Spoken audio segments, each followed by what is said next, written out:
This is A View from the Bunker. Now, here's Derek Gilbert. What we see in the West here is, of course, the devastation in Gaza, which is extensive, no question. But the areas removed from the borders with Gaza and the border with Lebanon are pretty much untouched. We work with Aaron and Eddie Lipkin Tours, and they live in what the world calls the West Bank. I'm really trying to drop that phrase from my vocabulary because Israelis consider it kind of an insult.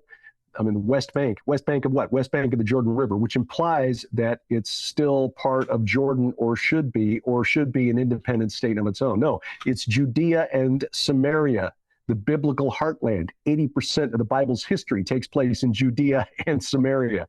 So Aaron and Eddie live in a community in Samaria, and they say for them, life goes on pretty much as normal because Hamas wouldn't shoot a rocket in their direction because they've got Arab villages all around and their rockets aren't very accurate. So they would not want to hit an Arab village because, as I will discuss in this talk, the end game for Hamas is to try to emerge, not just survive, but to emerge in control, not only of Gaza, but of the West Bank as well. Well, there I did it again, of Judea and Samaria. So other than that, we spent the week in Jerusalem and life went on as normal, except that we could tell right from our entry. And what I'm going to do here, by the way, just to preface my talk, it's the old tell them what you're going to tell them, then tell them what you told them. I'm going to go through our itinerary for the week just to describe what we saw, for lack of a better narrative thread, tell you what we saw and our reactions to it, and then kind of summarize with some things that we learned from the people that we talked to on the ground there. When we arrived at Ben Gurion Airport in Tel Aviv, it was pretty clear that things were not normal. When we were there last year, that really wasn't normal either because there was a 4-year backlog of tourism. We had hoped to go back in 2020. Our previous tour would have been 2019, and we couldn't go because of the lockdowns. So 2023 comes along, 4-year backlog. Tourists from all over the world were there. We had tourists from North America, Europe, China, lots of Chinese tourists, a lot of African tourists, and all of them hitting Israel at the same time. It really was overwhelming. But even the previous tour in 2018 was 2019 and 2018, there was always a crowd. You get through passport control, there's a line there. They've got a dozen or a dozen and a half little kiosks with border control officers checking passports and asking you the typical questions. Why are you here? How long are you staying? We got there were 3 kiosks open and no waiting. 3 kiosks open, no waiting. And when we got to our hotel, a very nice hotel in the heart of Jerusalem, we were literally a block and a half from the prime minister's official residence. Most of the other guests in the hotel for the week that we were there, except for the last couple of days, most of the other guests were people who had been displaced from their homes along the border with Lebanon. So in previous years, we're at a hotel, we'd move hotels every couple of days, and we'd be at a hotel with a bunch of Africans or Europeans or whatever, Chinese. And here it was just a bunch of Orthodox and ultra-Orthodox Israelis from the northern part of the country who couldn't go home. There are 100,000 Israelis who have been displaced by this war, both in the Negev along the border with Gaza and in the north, about 60,000 from northern Israel. Some of the communities, by the way, that we visited last year, that when I finally get our tour video from last year done, hopefully this summer, you'll see one of the towns that we went through, a little village called Metula, which was on the way to the waterfall, which the author of the book of First Enoch is where he placed Enoch's delivery of God's message to the watchers, saying, God says, you're not getting back up here. That's in the far north of Israel, this waterfall that comes down from Lebanon and forms part of the Jordan River. That little village that we had to go through to get to this park is under fire on a pretty regular basis these days. So it's kind of stunning when you realize we were just there. And of course, during our tour, there's a similar thing that just happened. So Anyway, when you arrive at Ben Gurion, not only do you get through passport control and customs very quickly, which did not happen in our previous tours, you come in on the like the slide walk, I call it. There are all of these pictures, these posters of the 132 hostages that are still in Gaza after, what is it, 232 days now? More than 7 months away from home. And of course, there are questions as to how many of those 132 are still alive. But that, of course, is something new that we had not seen in Israel previously. So we were transported from the airport to the hotel. We stayed at a hotel called the Prima Kings Hotel, which is right across from a little square with a fountain on it called Paris Square, which we found out is sort of the semi-official place for protesters in Jerusalem. Whenever there's a protest, it's there. We wondered, this is a lovely little park. Why do they have these police, gates, these barriers, these barricades up there around the park? It's because they have to deploy them so often. They just leave them there. So when the protesters come, they've already got the barricades there to, keep them out of traffic and stuff. But we only saw protesters there one night. Contrary to what you may have seen on the news here, I don't know if they were showing you guys a lot of protests, families protesting, wanting the hostages brought home now, which is a thing that we saw pretty regularly around the country. Somebody is funding billboards around Israel, blaming Netanyahu for funding Hamas and not getting the hostages home. And I'll talk about that toward the end of this presentation. But we only had one night of protests out there, and they were very polite, actually. They made some noise. They had a shofar, and they were, banging a drum. But they started at 7 p.m., and they were over at 9:45. It's like, they must have had a permit or something, said be out of the square by 10 p.m., and they were. And that was it, just one night. We walked over to the prime minister's residence to see if there were protesters out there. Not once during the whole week. So nothing. There was a tent out there with a group that is, you're just reminding people, hey, there are still hostages in Gaza, but it wasn't unruly. They weren't doing anything. They were just there. I mean, you could, donate money to support the families and stuff. So that, in a sense, was very similar to what we saw last year when we were hearing from people back in the States that some Christian ministries, very popular Christian ministries, and I don't want to name names and throw anyone under the bus, were saying that Israel was on fire and the embassy had warned Americans to get out. The airport was closed, the parks were closed, and none of that was true. We had been at the national parks the day they were supposedly closed. The airport was open. The embassy didn't try to contact any of us. It was somebody who'd been fed bad information and was reporting it in good faith, I'm sure, but and I'll get to why I think some of that is happening, again, toward the end of this talk. But we should know by now, I mean, it's the same corporate media that's been telling us for, 7 years now that Donald Trump is a Russian agent. So why should we believe the news about Israel coming from the same media outlets? Our first day as a group, and the tour that we brought, I hesitate to call it a tour. We actually called it a solidarity mission. Last year, we went with 110 people. In 2019, I think we had 85, and we had about 85 the year before in 2018. This year, we had 7 people, plus Sharon and me. And we really tried to push this hard. And Joe Horn, God bless him, allowed us to promote it on the 5 and 10 updates for Skywatch TV. But people are concerned, understandably. Again, the media makes it seem as though Israel is under fire. And again, there are parts of it where people do have to be prepared to head for a bomb shelter in a hurry. But it's been that way for 75 years for those communities. The communities along the border with Gaza and along the border with Lebanon always have to be aware and listening for those air raid sirens.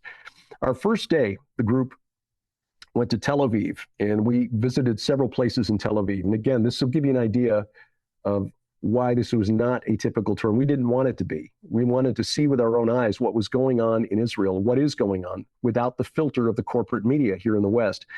We started at the Sheba Hospital Rehabilitation Center. This is where they're working with IDF soldiers who've been injured in the war. And we really didn't have a plan. I mean, it was really kind of awkward. We walk in there, and Sharon and I are introverts. You might not think so. You're seeing us, on a video screen or whatever, but that's a lot different than actually meeting one-on-one with people. The hardest thing I ever had to do in my life was outside sales. It really pushed me outside of my comfort zone.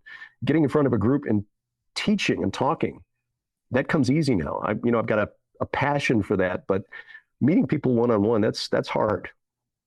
And so here we are in this hospital, and the doctors and nurses are like, "Why are you here?" God bless our tour guide, Yeshai Avatal, who's not afraid to talk to anybody. And so, excuse me, he got us oriented, and we went to a lounge where some of the soldiers who were wounded, and some of them with pretty severe injuries. One guy with his hand like it almost looked like a club of bandages on the end of his hand, with just his pinky finger sticking out. Big tough Russian guy who was clearly loved to laugh, which was wonderful. And while we were there, we got to talking with some of the people, and just they were just surprised. Why are you people here? I was like, well, we're from all over. We've got, these folks here are from England, and these folks here are from New Zealand, and the rest of us are from the United States. Yeah, but why did you come here? I mean, well, because we want to see what's going on. We want to talk to you and find out what you're experiencing. And we want to let you know that there are Christians around the world who are praying for peace in Israel, and let you know that we think you are doing the right thing, that you have a right to defend yourself against this death cult that is embedded in Gaza. And that is what it is. And for the first time all week, but this happened again and again and again, people were thanking us, not just the soldiers recuperating, but the doctors and nurses. Thank you for coming. Thank you. Because they have this impression from the American media that we all hate them. And the Israelis are really perplexed by this. It's like, what are we supposed to do? I mean, we try to defend ourselves, go after the people who murdered our brothers and sisters, cousins, grandparents, children, and they're hiding behind their people. What are we supposed to do? And the world is condemning Israel for this. And we just wanted to let them know that we are not our government. Our government is not us. One of the young ladies we met at that hospital was actually one of the hostages who'd been captured at the Nova Music Festival on October 7th. Suffered a very serious leg injury. She was released on day 50 of her captivity. Her name is Maya. Very pretty young lady, maybe 24, 25. And we didn't ask her what had happened to her, but you get to a certain age where you can read people, especially when you're older, and you can remember when you're young and you're trying to put on a brave face. She looked like she was just barely holding it together. Now maybe I'm misreading it, but Sharon agreed. She looked, even though she was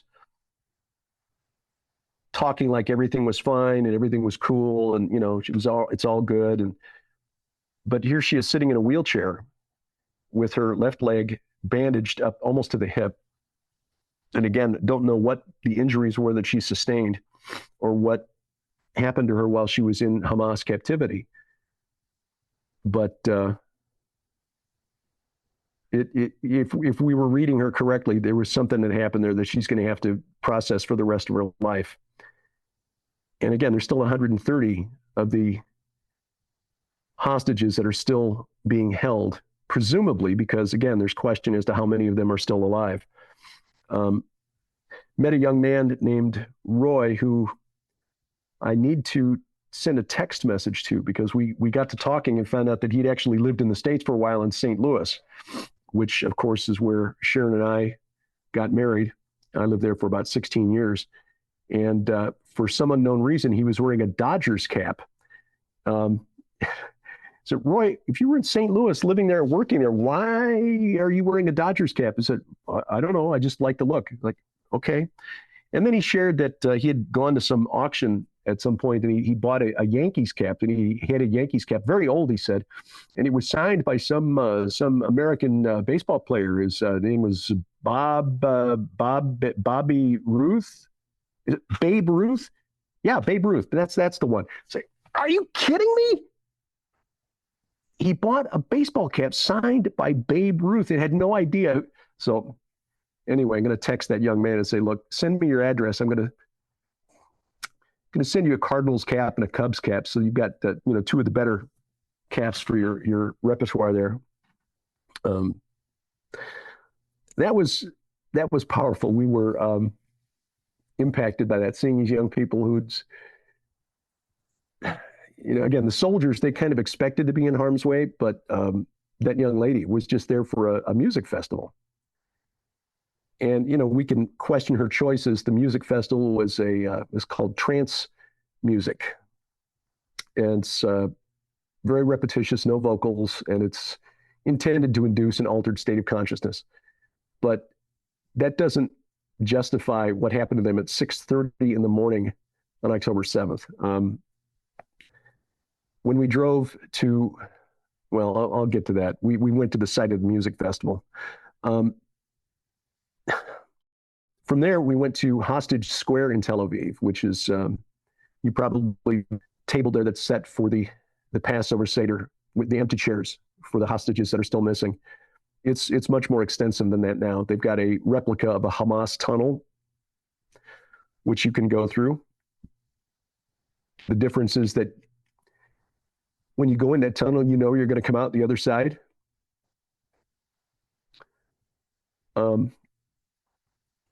Some art displays and some other memorials there for the people who are still being held in captivity.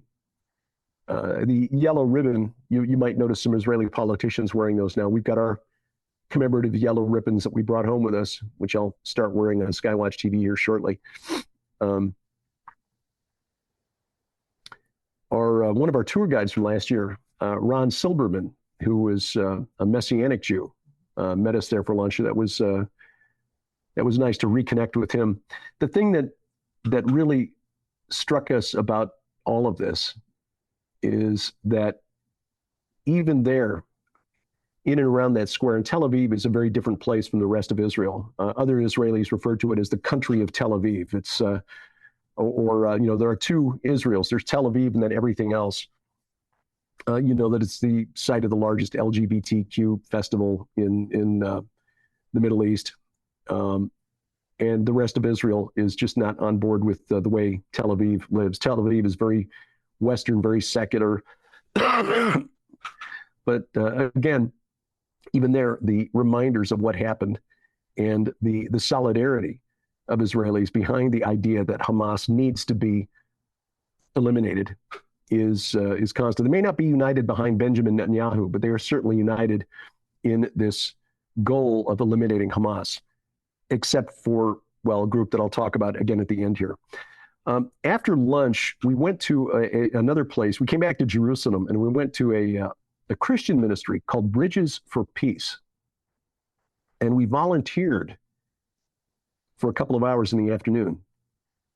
This was unexpected. This was something that the Lipkins added to our itinerary. And, we didn't know about it until they handed us the card. Okay, here's your itinerary. Oh, what's this? Volunteer work. We basically put together food packages for Israelis in need. Now, Bridges for Peace, and you can find their website at bridgesforpeace.com, has been around for 50 years now. And it's got offices on like 4 continents: US, Canada, UK, Australia, New Zealand, Korea, and several other nations. And basically, they are trying to heal the breach that has opened between Christians and Jews over the last 1,800 years. Until the early 2nd century, Christians were considered part of the Jewish community. mean, we might not think so from what we read in the New Testament, where we see the hatefulness of the Sanhedrin and the people who were jeering and spitting on Jesus on his way to the cross. But the fact is, historically, Christians were considered sort of the odd cousins of just an odd sect of Jews until about the time of the Bar Kokhba rebellion, which was 132 to 135 AD. And the reason there was a split then is because Simon Bar Kokhba, was declared to be the Messiah by a very prominent rabbi, Rabbi Akiva, who is still very much respected today, 1900 years later. Akiva said that Bar Kokhba was the Messiah, and he was a brilliant military commander, and he actually led the Jewish rebels to some pretty impressive victories over Roman legions, destroyed a couple of legions. And the Emperor Hadrian decided to put an end to this Jewish problem once and for all, because they had the rebellion in 67, and now here they were, 60 years later, and they had another rebellion, or 70 years later, another rebellion. That's it. We're done dealing with the Jews. We're going to make them an example. So he sent his best commanders to Judea, wiped out the rebellion in the year 135, and then depopulated Judea, basically sold about 900,000 Jews into slavery, which ended any hope of an independent Jewish state until the Zionist movement in the late 19th century.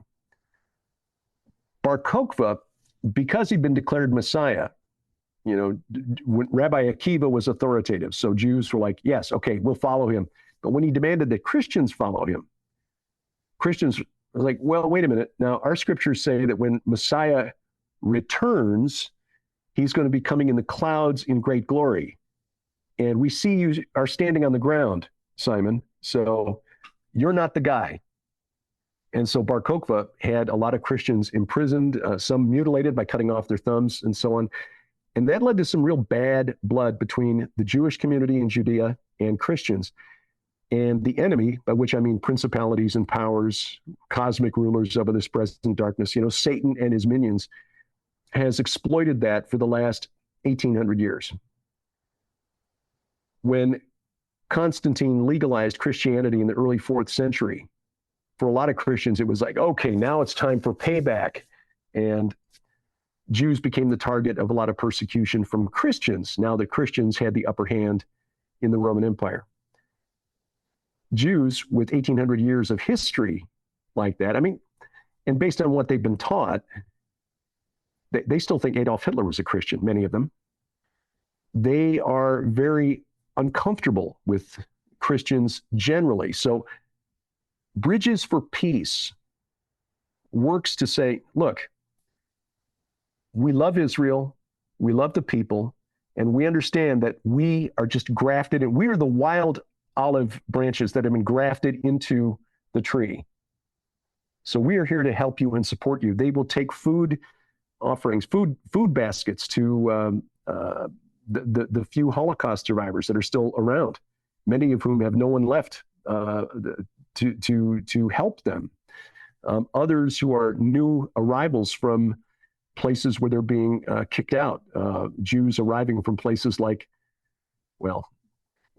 nations in Africa where they're being pushed out. There aren't many Yemenite Jews left, but they arrive, and oftentimes they've got nothing but the clothes on their back.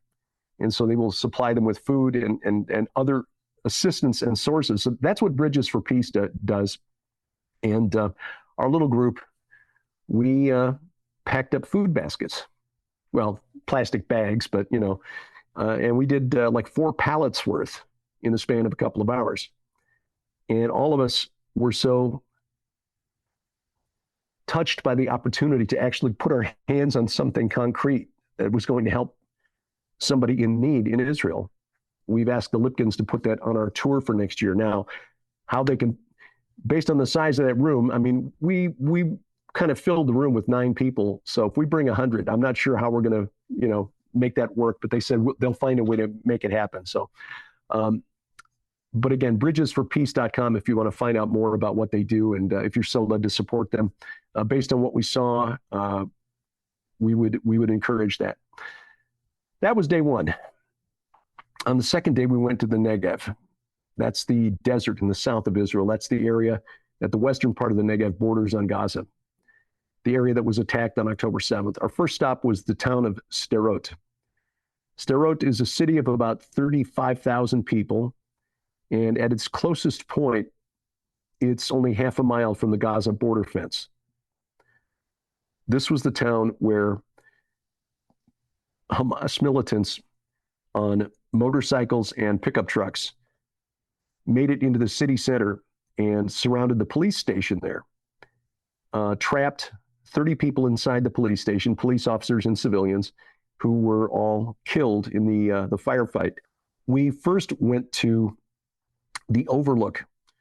It's a hill overlooking a major highway that runs along the border fence, and you can see the border fence. I mean, it's a half a mile away, and we're up on this hill, and off in the distance, we can see columns of smoke rising from Rafah, and we can hear Israeli artillery.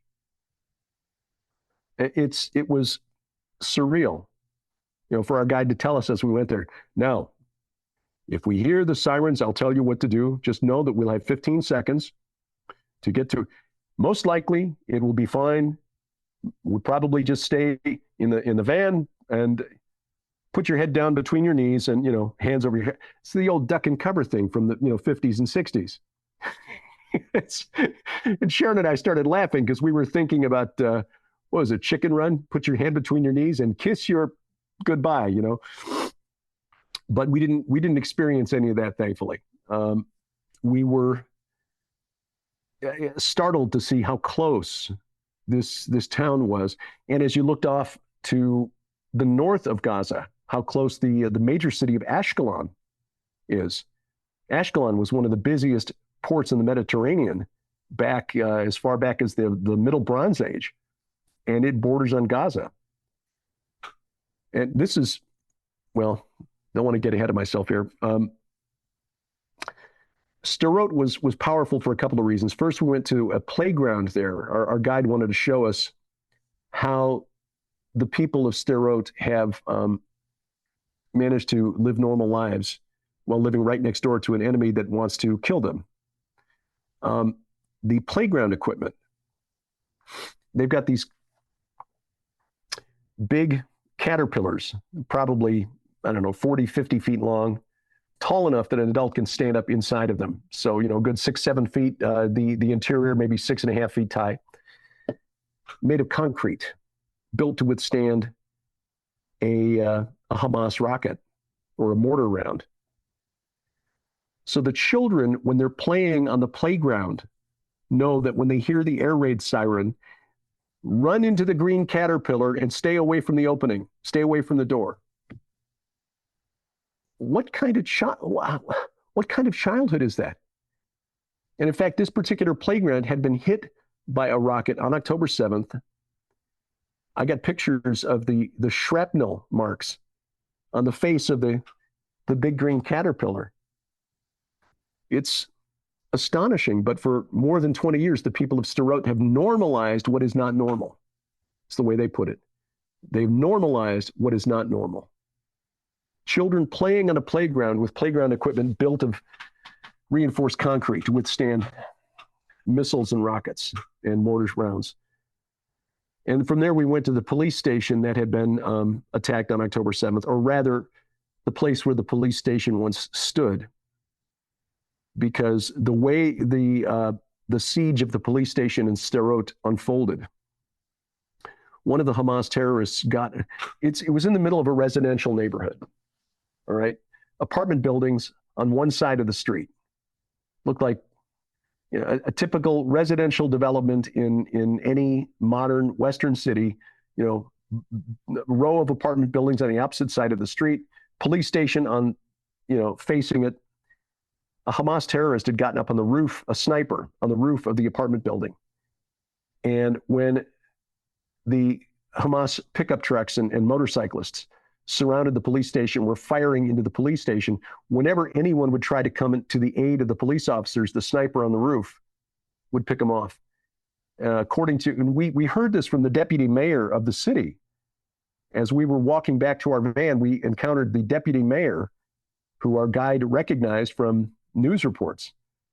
And so he introduced himself. And so the deputy mayor told us the story, which is now enshrined on a mural on a wall facing the empty lot that used to house the police station. All that's left are some twisted bits of rebar coming out of the what had been the concrete foundation of the building, adorned with Israeli flags and little, memorial candles and things. It's been turned into a memorial site for the 30 people inside the police station who died, police officers and civilians. They realized that I should say an off-duty soldier realized that until they could get the Hamas sniper off the roof of the apartment building, they were going to have a real devil of a time trying to break the siege and free the police officers. So he found another soldier in the neighborhood and asked him for his gun. And the soldier's like, well, I can't give you my gun. There are regulations. That's against regulations. Well, he somehow got the gun from the soldier, an M16 rifle, and went into the adjacent building, one of the apartments there, broke out the bathroom window and leaned out of the window with this gun, no scope on it, and managed to fire a shot to take down the sniper on the roof. And that building, where that soldier who had borrowed somebody's rifle and without a scope from probably a good 100 feet away, managed to take down the sniper who had cover on that roof. They painted a mural that depicts an angel leaning out of the window with a bow and arrow and firing that arrow to the other building. But as it happened, by the time the sniper had been eliminated, the Hamas fighters had broken into the police station and killed everyone inside, barricaded themselves inside. And so then they became the besieged as the army and police from the surrounding area surrounded the building. They finally decided that the only way to end the siege was to bring in a tank and just destroy the building. And again, that's on a mural on a wall of a building across the street from what was the police station. The mayor of Sderot, whose name I forget, insisted that within days they cleared the rubble. And again, now it's just a parking lot, or it's not a parking lot. It is essentially, it's a memorial site, and they're going to build a memorial there to the fallen police officers. 70 people in all died in Sderot that day, October 7th, 30 in the police station, 15 more senior citizens who had been trying to get away in a van, and their van blew a tire. Trying to get out of town, they hit a piece of shrapnel or something and blew a tire. And while they were sitting there helpless, the Hamas terrorists came up and just shot them all where they sat in their van. I mean, I'm thinking of my mother in the nursing home and trying to get senior citizens out of the way. This was essentially what it was, trying to get them out of a war zone. And the van blew a tire, and 15 seniors gunned down in cold blood.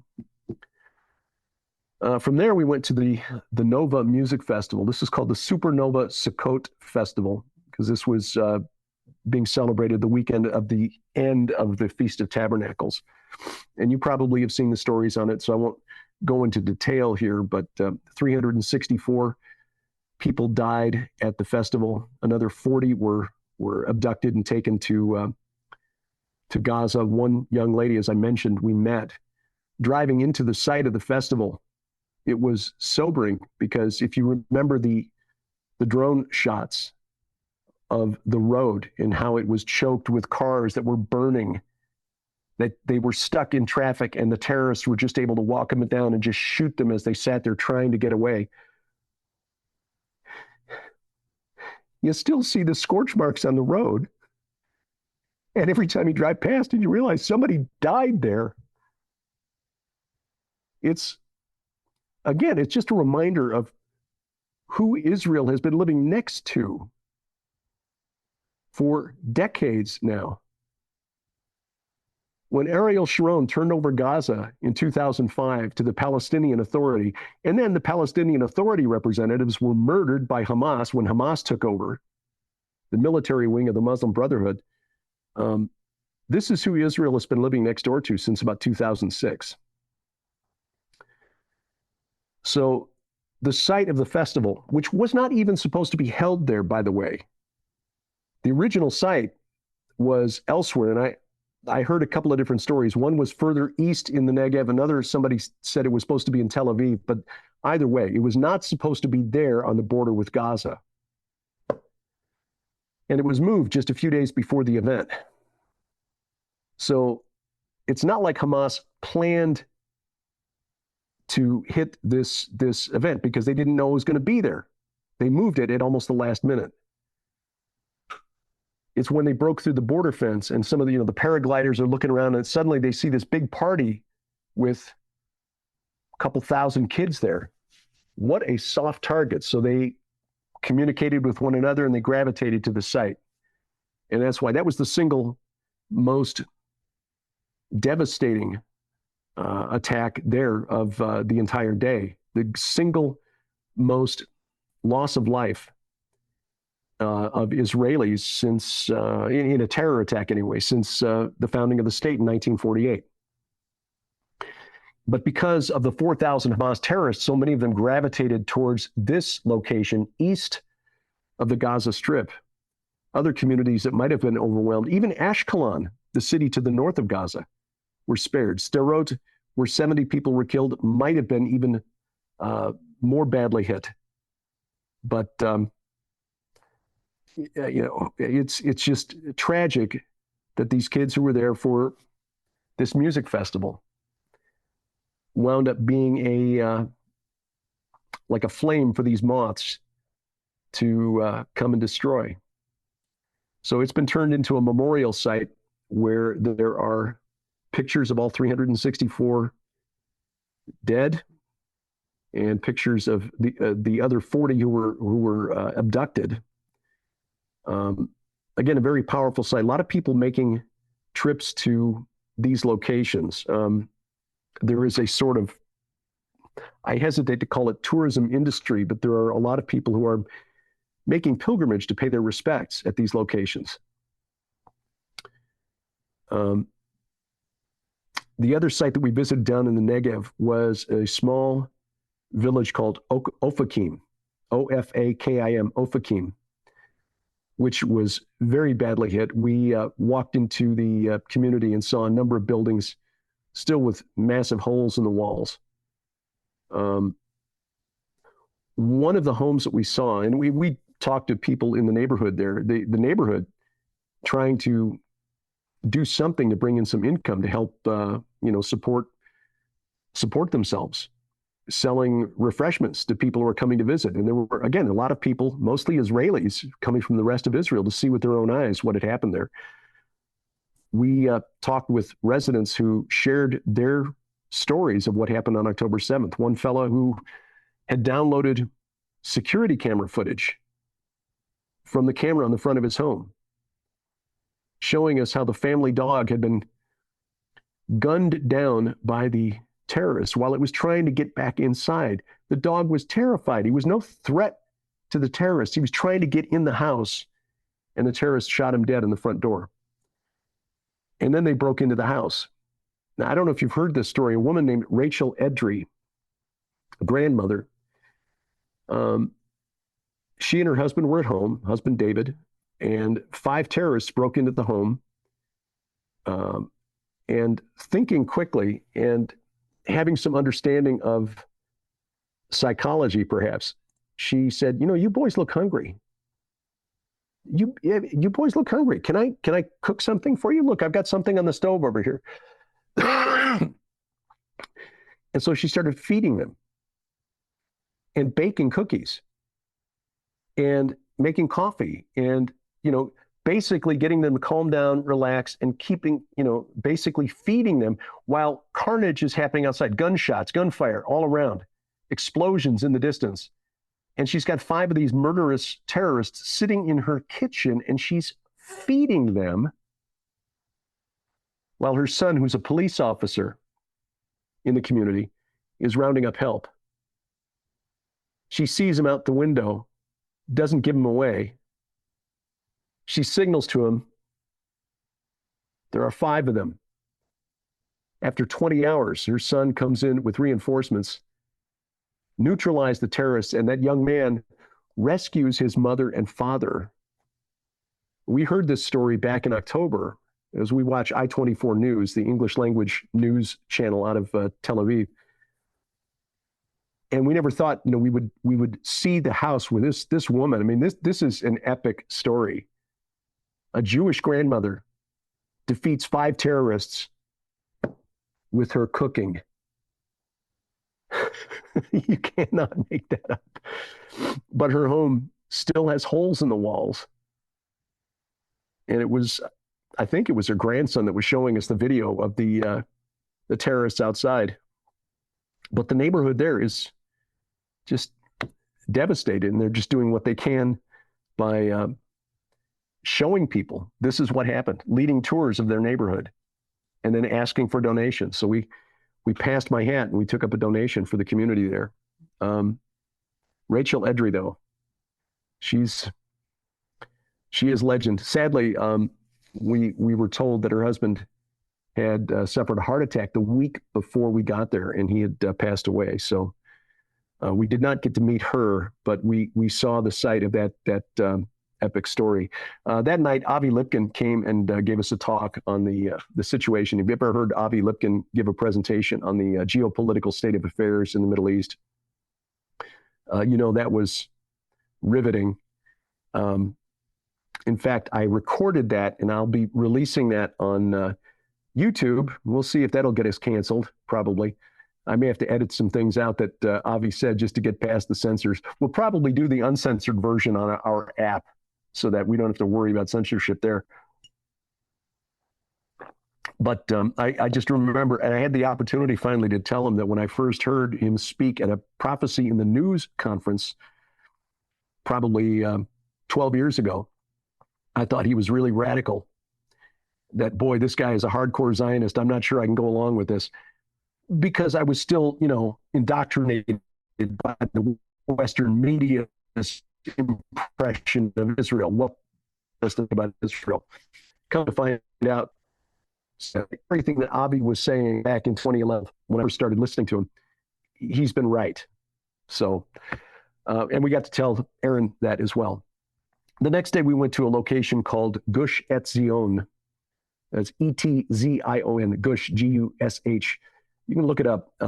It is a very powerful site. We visited a couple of times previously. It was a key battle, a one-sided battle in 1948 during the War for Independence. It was a kibbutz located along the road between Hebron and Jerusalem, and so a key, strategically important site. And when you go into Gush Etzion, the museum there, they've got a presentation, multimedia presentation, that dramatizes the struggle of the settlers there on the kibbutz, some of whom had come from Europe, some from America, one woman who survived one of the Nazi concentration camps. And, they dramatize it a little bit, but it's very, very well done. So you get to know the characters a little bit, put human faces with the names, and it tells the story of how they managed to get this kibbutz off the ground in 1947-48. But as things got closer to the United Nations vote authorizing the creation of a Jewish state and the Declaration of Independence on May 14th of 1948, they came under increasing attack by local Arab militia and the Jordanian army, which is called the Arab Legion. And that final push, it was really difficult because they were fighting with leftover weapons, things they could scrounge, and they had essentially been cut off from Jerusalem because there was just one road, and the Arabs knew it.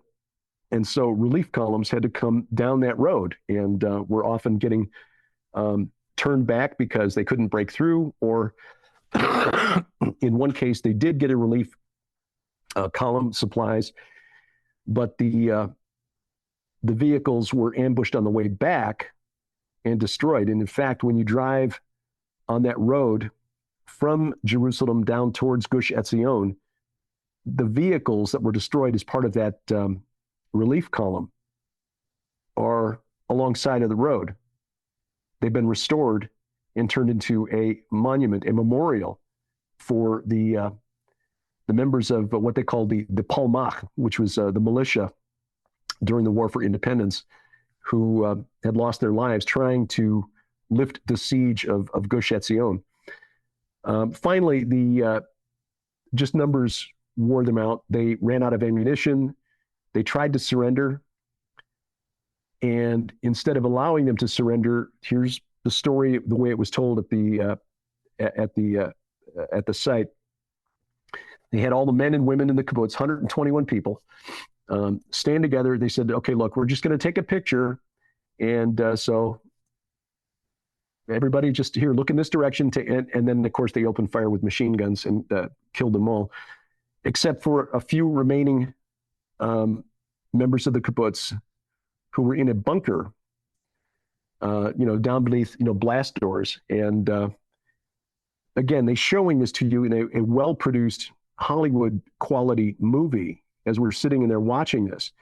And you see this young couple that had just become engaged to be married, and the young lady is the one who survived the concentration camp, and the young man is just kind of a dreamer, a kind of a poet, and he's trying to get her to understand the gravity of the situation.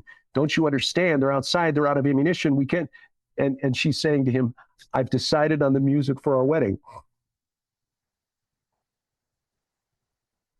So it's very well done, because it really makes it emotionally powerful, because what happened then, and this is historic, they opened the door and threw in a grenade. And that was the last of the survivors at Kfar Etzion. The children and most of the mothers had been evacuated to Jerusalem some weeks earlier. And when you watch this presentation and they conclude that with the grenade being rolled into the bunker, then they lift the screen, and behind the screen where you've been watching this film is the actual bunker. And so, everybody with us was weeping, including our 72-year-old guide who's seen that presentation probably dozens of times. But the story of Gush Etzion is that 4 of the children who'd been evacuated came back there in 1967 after Israel recaptured the territory from Jordan after the Six-Day War. And the only thing left standing of the kibbutz, the farmland that they had built, the buildings and everything, was a single oak tree, which is still standing on the site. So we were able to go and get our pictures taken there with the lonely oak. Very powerful. I guess the closest thing we Americans can compare this to would be the Alamo. And it just connects the dots between Israel's founding in 1948 and the existential struggle that it's facing right now with Hamas. Because Hamas is not just Hamas, and I'll talk about that in just a minute. In Jerusalem, we saw the sites that every tour would want to see, and I won't go into detail on these because, again, these are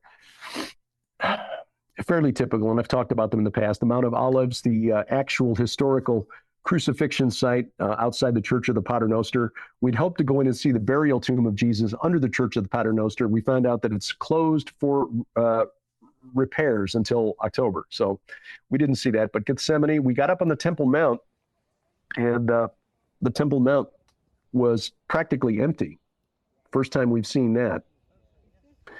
We visited the city of David, saw the archaeological digs there, visited the Israel Museum, fascinating stuff for archaeology nerds like Sharon and me.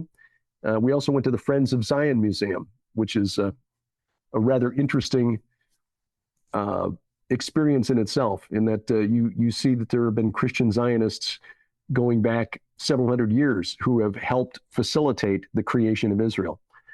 Now, the conclusions that we reached from what we saw and also from the people that we talked to, and again, we encountered a lot of people who just came up to us because they could see we're not Israelis. We didn't dress like Israelis.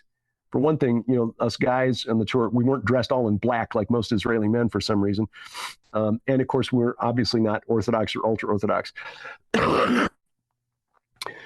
But in talking with them, without exception, we were thanked for making the trip over there, because Israel is come to realize that the world's perception of them is not matching what they are seeing on the ground in Israel right now. So the fact that there are a bunch of crazy Christians from 3 different continents who are willing to come together and tour, and not just go to tourist sites, not just go to, say, Tiberias and the Sea of Galilee and stuff like that. We went to Sderot, and the day after we were there, they were under air raid sirens again, and they have been every day since we were there. That made an impression on them.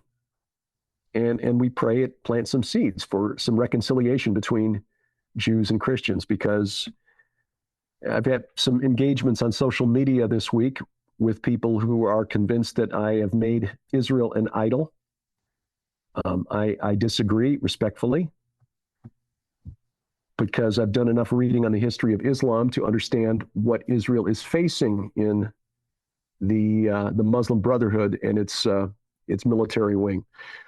Israel, we have learned from people who are closer to the political situation there than we are, has a deep state. And Netanyahu is sort of Israel's Donald Trump. Now, he is a better politician than Donald Trump.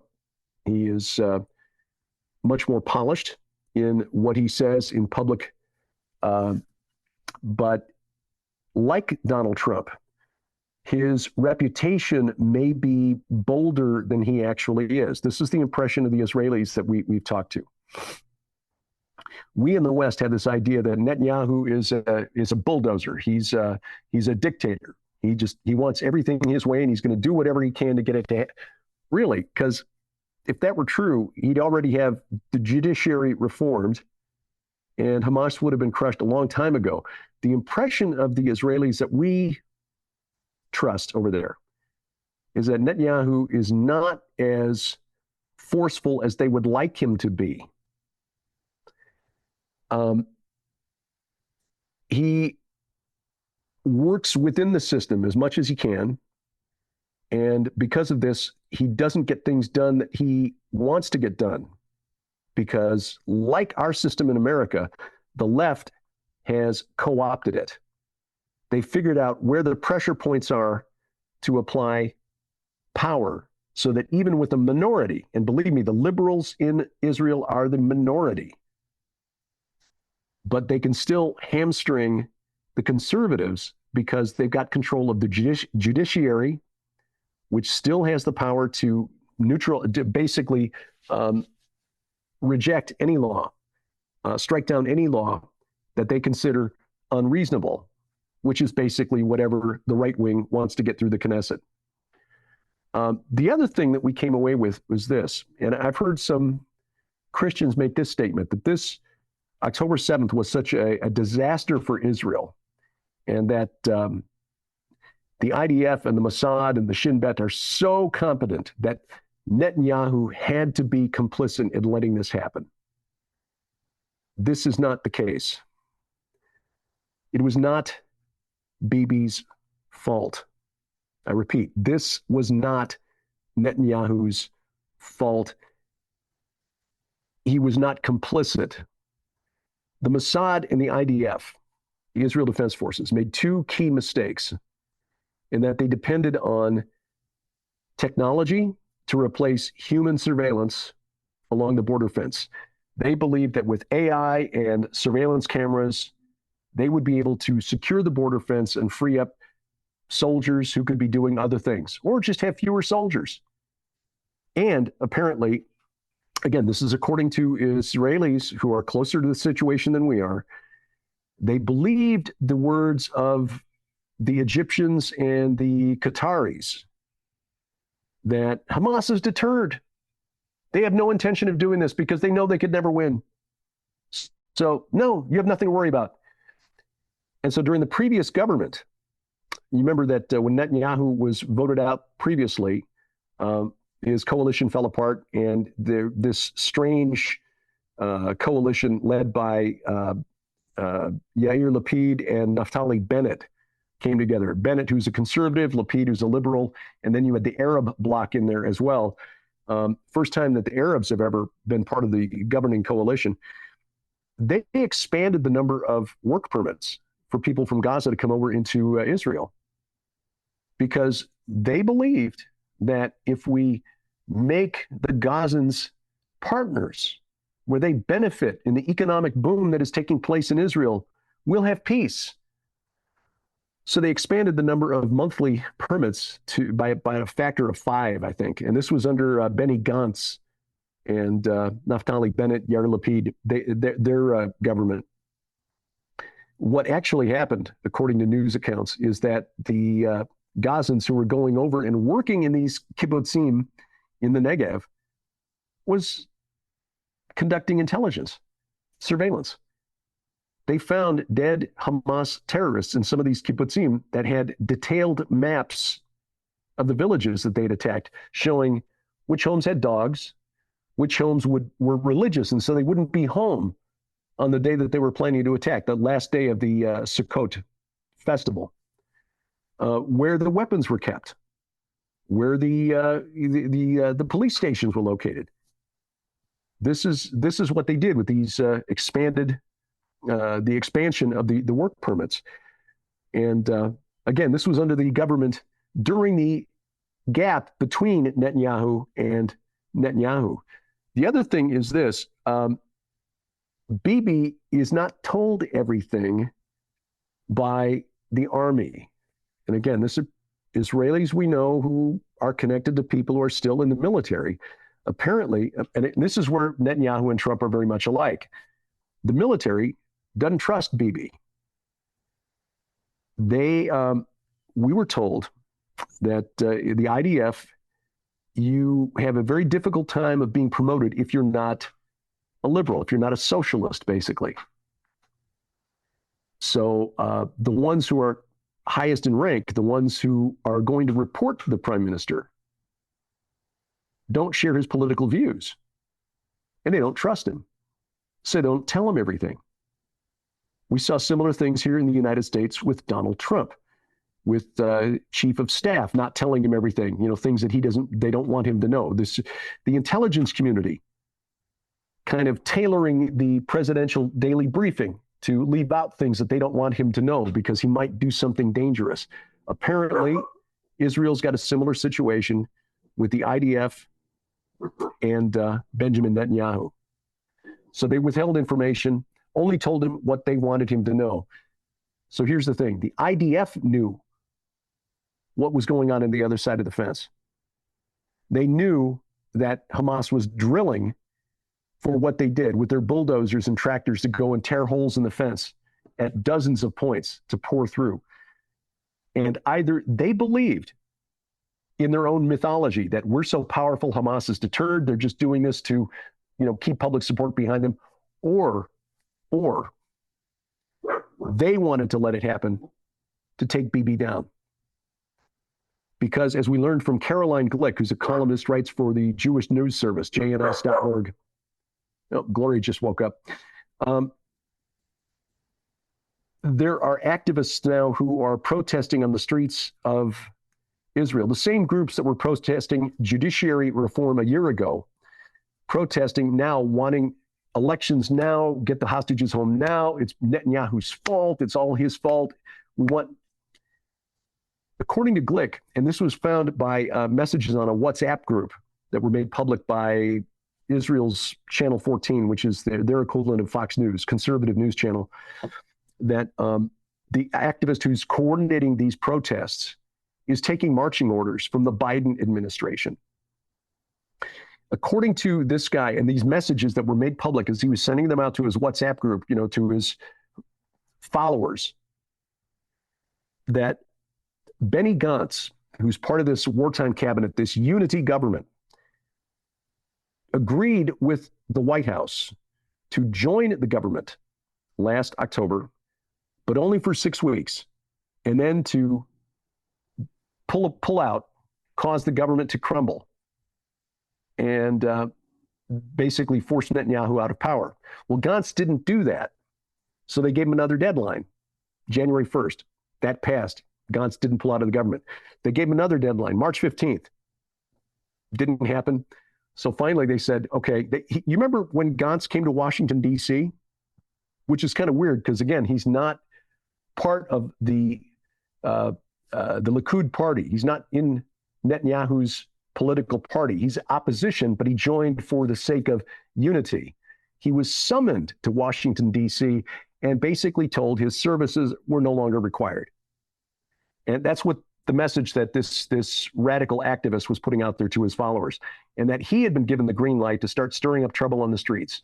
And his message was this: I would rather make Israel a colony of the United States than leave the right wing, meaning Benjamin Netanyahu and his party, in power. I was shocked, but this you can find this at Caroline Glick, jns.org, just a couple of weeks ago. And apparently, this is the game that's being played in Israel right now. And our friends over there who follow politics very closely, because it's right now literally a matter of life and death, they agree that this is what's happening. There is a group within the government and within the political class in Israel that doesn't care how they do it or how it affects Israel. They just want Bibi gone. Doesn't matter how it affects Israel. They just want Netanyahu out of office.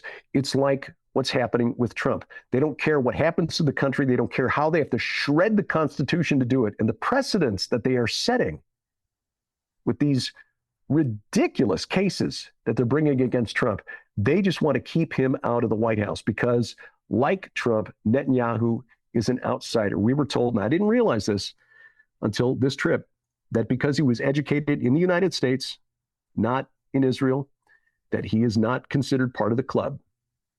To use the phrase Newt Gingrich used about Donald Trump, he's not a member of he doesn't know the secret handshake. And yet Netanyahu has managed to serve as Israel's longest serving prime minister, and the left in Israel is just going bananas. They would rather let Israel burn than keep Benjamin Netanyahu in power. That is what is going on. And so these conspiracy theories that are blaming Netanyahu are misguided, but understandable, considering that we in the West have this impression of the IDF and the Mossad as, well, they're the best in the world. Well, yeah, they are, but that doesn't solve the problem of hubris. And that is either what happened with the over-reliance on technology, or what do you want to call it? BB derangement syndrome, Netanyahu derangement syndrome, the hatred of Netanyahu that is so great that they were willing to let countrymen die, then let Netanyahu know what was happening and be ordered to stop it before they crashed through the fence. So in a sense, Benny Gantz, who really, really wants to be prime minister, and we're also seeing this now with the defense minister, Yoav Gallant, who made a very shocking speech this week, contradicting Netanyahu. Netanyahu does not want either Hamas or Fatah to remain in control. Fatah is the Palestinian Authority, to remain in control of Gaza after the war is over. Gallant is saying, nope, we will not have a military occupation of Gaza. Okay, because that means that Hamas is going to remain in power, I guess, or somebody's going to remain in power, but it's not going to be Israel, which is not acceptable to most Israelis. The majority of Israelis want to see Hamas destroyed. Benny Gantz, in a sense, is willing to sell out the country so that he can be the prime minister. In effect, Benny Gantz wants to be the 21st century version of Herod. Remember Herod the Great? It was the king of Judea back in the time of Jesus, or just before the birth of Jesus. He became the king of Judea only because he went to Rome and got the backing of Caesar Augustus. So that makes Joe Biden Caesar in this scenario, which is hilarious, but also dangerous and tragic. That is what's happening in Israel right now. And it is almost incomprehensible that there are Israelis who would play politics with this situation to remove Netanyahu from office. But that is how our friends over there see it, and the evidence seems to support this. The end game, Hamas is playing for time. The longer they can drag this out, the more pressure is applied to Israel by the governments of the world. And if they survive this, especially if Israel gives any concessions and releases any of the Palestinian terrorists that they've got in jail for, a hostage here and another hostage next week, and then maybe 2 more hostages. If they can drag this out, especially if they can drag it out long enough that Mahmoud Abbas, who is 88 years old and not in great health, dies before this is complete, then Hamas can turn around and say to the Palestinian Arabs in Judea and Samaria, see, we did what Abbas could not. Hamas is trying to string this out so that they get out of this, not only surviving, but in control of Gaza and Judea and Samaria. And the reason this might happen is because that Hamas leadership is set up in Doha, Qatar, one of the wealthy Gulf oil states. And Turkey's president, Recep Tayyip Erdogan, says that Hamas is the front line of defense for Turkey, the Turkish homeland. Well, of course, because it's the military arm of the Muslim Brotherhood, which wants to restore the caliphate, which is based in Turkey. So you've got a NATO member, Turkey, and a Western ally, alleged ally, Qatar, basically with Hamas's back. This is a very dangerous situation for Israel. So this is what is going on here. Just remember this. If Hamas survives, it wins. But the Lord is watching over Israel. I don't think Hamas survives this. But we can see in the way this is playing out with world opinion turning against Israel, despite what happened just 7 months ago, a scenario where the world coming against Israel, in other words, the Antichrist leading a war against Israel to destroy it, take it for himself, to reclaim God's Mount of Assembly, the Har Moed or Armageddon. You can see how this could happen. We're seeing prophecy unfold before our eyes. Now, again, having said all that, tourism in Israel, still safe. You don't want to go down to Gaza like we did, or near Gaza like we did, and going up into the north is not really allowed. But Jerusalem, very safe. The historic sites around the Galilee, the Sea of Galilee, Capernaum on the Sea of Galilee, all very safe. And I know from personal experience, and I think everyone who was on our tour would agree, that the Israelis deeply appreciate the support. We heard it every day from people, from Tel Aviv to Sderot. And so I'm very, very glad that we went. The small group that we had, I think every last one of us would agree that this was a powerful and life-changing experience. God's creation is full of mysteries. What were the giants in the Scripture? Did dinosaurs roam the earth in the days of Noah? Are we alone in the universe? Join speakers Derek Gilbert, Rudy Landa, Michael Hoggart, Greg Patton, Mac Dominic, Josh Davis, and Micah Van Huss to explore the topics your Sunday school teacher didn't talk about at the Mysteries of the Bible Verse event in Cincinnati, Ohio, June 7th and 8th. Summer reading season is just around the corner. We want to help you get ready. You can buy fiction, you can buy nonfiction through the Gilbert House store, whichever you want. All of our books are 40% off. 40%. That includes all 8 novels of the Red Wings saga. Book 9 is coming, probably early summer. My 2 novels, and then, of course, all of our nonfiction stuff, including our most recent books, Giants, Gods, and Dragons, The Second Coming of Saturn, and Veneration, a deep dive into the cult of the Nephilim. April and May, you get 62 days. Yeah, no, absolutely. 61. April only has 30. Regardless, through the end of May, 40% off on all of our books at the Gilbert House store, available only online. Go to gilberthouse.org/store. You'll find all the prices slashed on our books, 40% off, gilberthouse.org/store. And thank you for your prayers and support.